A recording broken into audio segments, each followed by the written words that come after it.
Hello दोस्तों, नमस्कार। मैं Santosh Gupta, optometrist, contact lens and high index lens expert.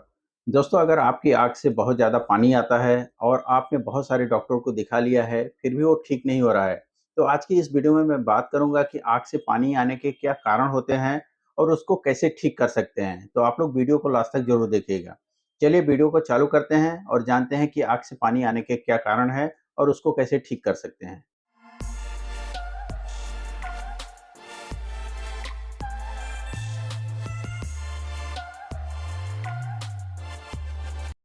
दोस्तों, इस चीज़ को समझने के लिए पहले समझ लेते हैं आँख के स्ट्रक्चर के बारे में कि आँख में कौन-सा वो पार्ट है जहाँ पे आँसू बनते हैं और क्या पूरी सिस्टम कैसे काम करता है आँख में पानी बनने का और उससे निकलने का, उसको देख लेते हैं।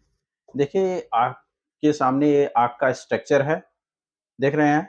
ये ये जो है इसको लैक्रिमल ग्लैंड बोलते हैं, यहीं पे आँसू बनते हैं और ये डक्ट होती है, नस होती है, इससे आँख के अंदर आँसू आते हैं। ये आँसू आँख को गीला रखने के लिए होते हैं, तो ये गीला करता है और फिर यहाँ पे ये डक्ट होते हैं, लैक्रिमल डक्ट जिसको बोलते हैं, यहाँ से ये आँसू हमारी नाक के थ्रू बाहर निकल जाते हैं। ये पूरा सिस्टम है, यहाँ से आँसू बनते हैं नॉर्मल में और यहाँ से सामान्य रूप से वो आँसू जो हमारी आँख को वेट करने के लिए, गीला रखने के लिए ज़रूरत होती है, उतना होती है और बाकी एक्सेस मात्रा में जब होता है, वो निकल जाता है। अब इसमें 2 सिचुएशन हो सकते हैं, जिससे अब अगर आपके आँख में आँसू आ रहे हैं, तो उसमें 2 सिचुएशन हो सकती है।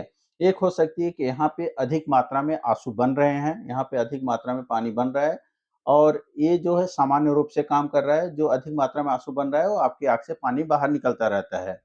और जो दूसरा सिचुएशन हो रहा है कि आँसू तो यहाँ सामान्य रूप से बन रहे हैं, जितनी बननी चाहिए उतना बन रहे हैं, लेकिन यहाँ से जितनी मात्रा में निकलनी चाहिए, वो नहीं निकल पा रहे हैं।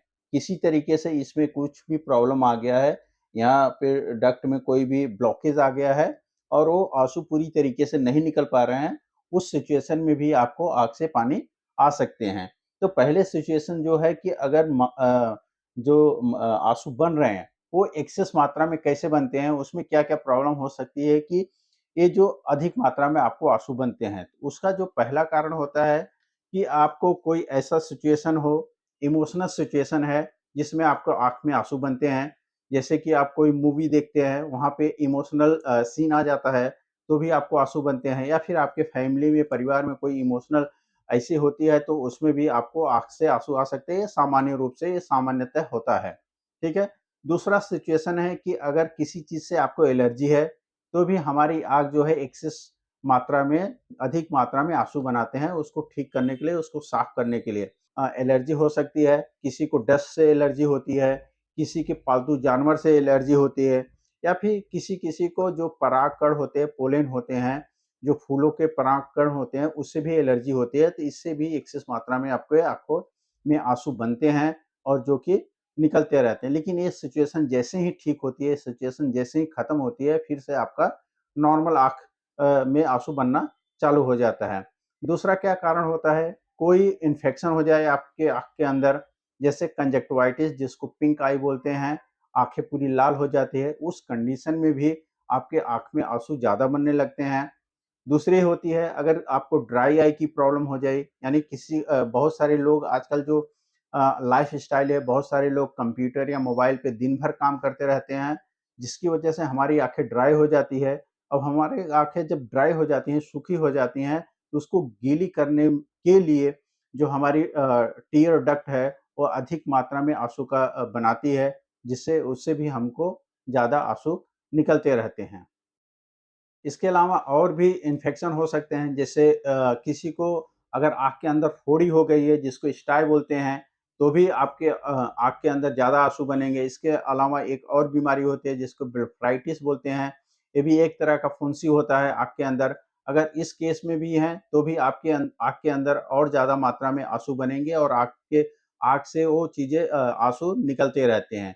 ये सारी चीज़ें जब आप डॉक्टर के पास जाते हैं, डॉक्टर उस सारी चीज़ों को निरीक्षण करता है और जो भी उसको लगता है कि इनको इस इन्फेक्शन की वजह से या फिर इनको इस एलर्जी की वजह से आँख में आँसू आ रहे हैं, तो उसकी वो दवा देता है, उसकी आपको आई ड्रॉप देगा और वो चीज़ें आपको ठीक हो जाती हैं। लेकिन इसका ये नहीं मतलब है कि आप एक बार गए और एक बार में ही आपको वो चीज़ें ठीक हो जाती हैं।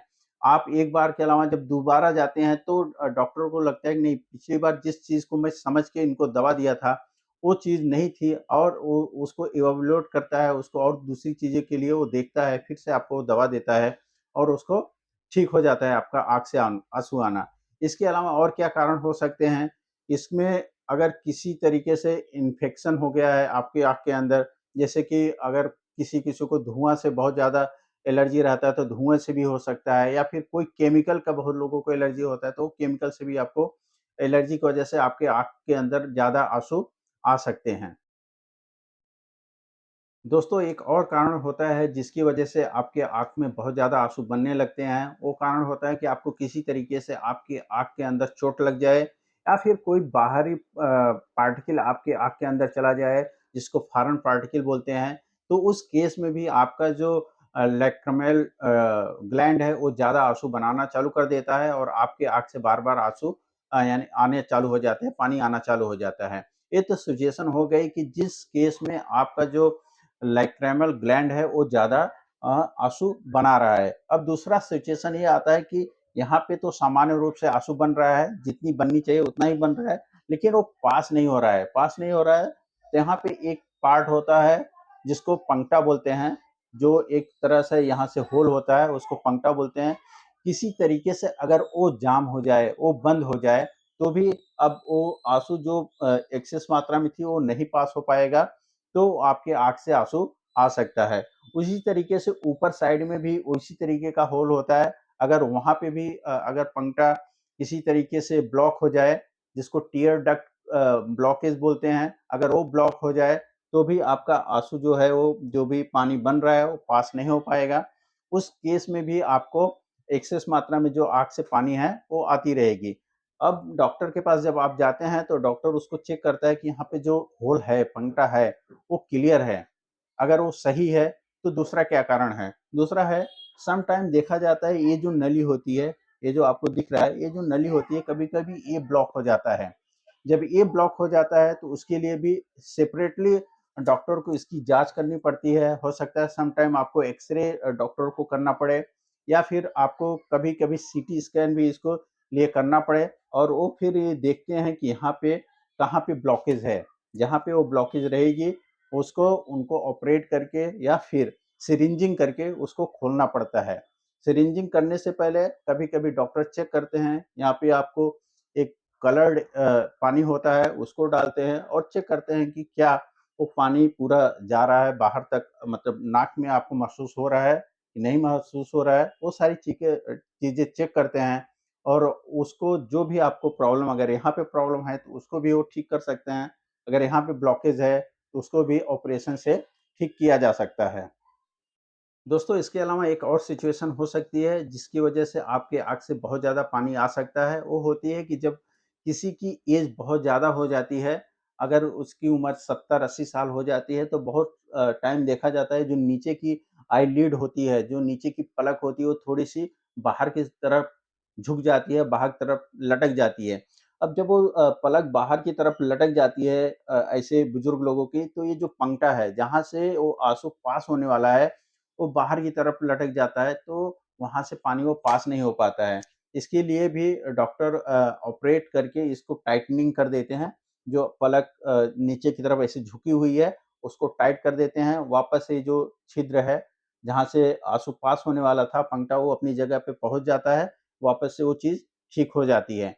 तो अगर आपको जो पहला सिचुएशन बताया एलर्जी का या फिर इन्फेक्शन का, अगर उस तरीके की प्रॉब्लम है, तो उसमें आपको 1 से 2 बार, 3 बार आपको डॉक्टर के पास जाना होगा और उसका इलाज ईज़िली हो सकता है। दूसरा जो सिचुएशन है, अगर टियर डक्ट ब्लॉक हो गई है, उसके लिए थोड़ा लंबा प्रोसेस आपको करना पड़ेगा। उसमें पहले जाँच करना पड़ेगा कि टियर डक्ट कहाँ से ब्लॉक हुई है, उसके लिए, और अगर पंक्टा ब्लॉक है तो उसको ईज़िली किया जा सकता है। तो इन सारी चीज़ें में थोड़ा टाइम लग लग सकता है, तो आपको डॉक्टर के ऊपर विश्वास रखना चाहिए, और उनके पास से अगर आप कंटिन्यूअसली इलाज करते हैं तो ये सारी चीज़ें आपकी सॉल्व हो सकती हैं। आशा करता हूँ कि आज की ये जानकारी आपको हेल्प करेगी और आपकी जो प्रॉब्लम है उसको सॉल्व करने में आपको ज़रूर ये हेल्प करेगा। अगर ये वीडियो आपको अच्छा लगा है, तो इस वीडियो को आप लाइक करिए, अपने दोस्तों और फैमिली के साथ इसको शेयर ज़रूर करिए। अगर आप इस चैनल पे नए हैं, इस चैनल को आप सब्सक्राइब कर लीजिए और बेल आइकन भी दबा दीजिए, जिससे कि आने वाली सारी वीडियो की नोटिफ़िकेशन आपको मिलती रहे। मिलते हैं आपसे नेक्स्ट वीडियो में, तब तक आप अपनी आँखों का ख्याल रखिए। Love your eyes, protect your eyes. धन्यवाद।